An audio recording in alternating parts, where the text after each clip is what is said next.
అదే విషయం నిన్న కూడా అసలు నిన్న ఒకటి చెప్పాల్సింది ఉండే అది పోయింది. ఇవాళ అల్లూరి సీతారామరాజు వర్ధంతో జయంతో ఉందో పాపం. అల్లూరి సీతారామరాజు గారిని ఎవరైనా గుర్తిస్తున్నారా? పొట్టి శ్రీరాములు ఎవరైనా గుర్తిస్తున్నారా? పొద్దుగా లేస్తే ఎన్టీ రామారావు, రాజశేఖర రెడ్డి తప్ప ఆంధ్రప్రదేశ్లో వాళ్ళిద్దరే పుట్టిరని. అల్లూరి సీతారామరాజుకి ఏమైంది?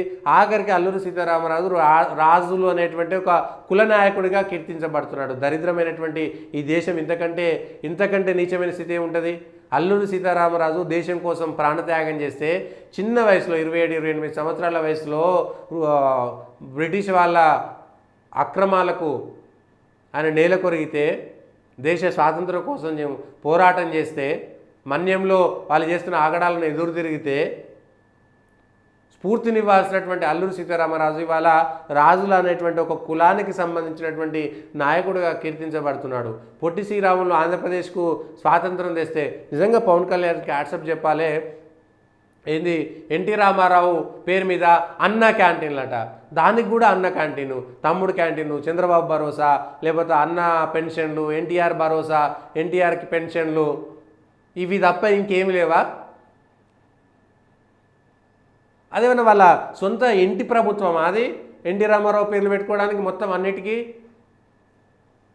పవన్ కళ్యాణ్ గారు ఈ విషయంలో డొక్కా అన్న క్యాంటీన్ల బదులు డొక్కా సీతమ్మ గారి పేరు మీద క్యాంటీన్లు నడపాలి, ఆమె చేసినటువంటి సేవ ఇంకెక్కడిది అనేటువంటి విషయం హ్యాట్సాప్ చెప్పాలి. ఇంకా నయం మీ అన్న ఎవరు చిరంజీవి చెప్పినట్టుగా మదర్ తెరీసా బొమ్మ వెనుక పెట్టుకొని సేవే మార్గం, ఏదో సేవే లక్ష్యం ప్రజలే లక్ష్యం అనేటువంటిది ఏదో పిఆర్పి స్లోగన్ ఉంటుండే కదా, అట్లా మదర్ తెరీసా బొమ్మ పెట్టుకుంటే అందరూ ఏమనుకున్నారు?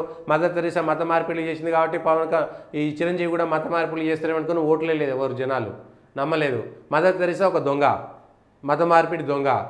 డొక్కా సీతమ్మ గారు నిజంగా ఆమె ఆస్తులన్నీ అమ్మి ప్రజలకు 4 భోజనాలు పెట్టి సత్రాలు నడిపినటువంటి గొప్ప చరిత్ర కలిగినటువంటి ఆమె పేరు మీద క్యాంటీన్లను పెట్టాలని పవన్ కళ్యాణ్ గారు చెప్పడం అనేటువంటిది స్వాగతించాల్సింది, హ్యాట్సాప్ చెప్పాల్సింది.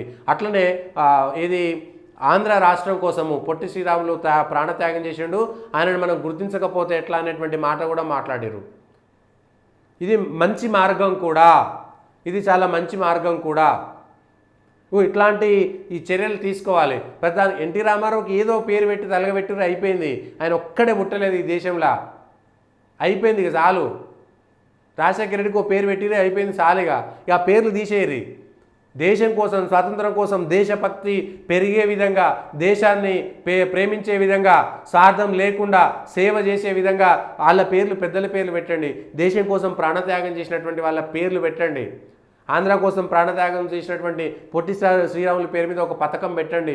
డొక్కా సీతమ్మ లాంటి వాళ్ళ పేర్లు పెట్టి క్యాంటీన్లు పెట్టండి, వాళ్ళ పేరు పెట్టండి. అది కాకుండా పనికిరాని పేర్లన్నీ దయచేసి తీసేయండి ఇక చాలు. ఆ పేర్లు వినలేక సస్తున్నాం, చూడలేక సస్తున్నాం. ఇక అది వదిలేసి వాళ్ళు తప్ప ఇంకెవరు పుట్టలేదు ఈ ప్రపంచంలో అన్నట్టు ఆ పేర్లు దయచేసి తీసేసేయండి. ఇంకా లేకపోతే వాళ్ళు తప్ప కొత్త తరానికి ఇంకేమీ తెలిసేటువంటి పరిస్థితులే లేకుండా పోతున్నాయి.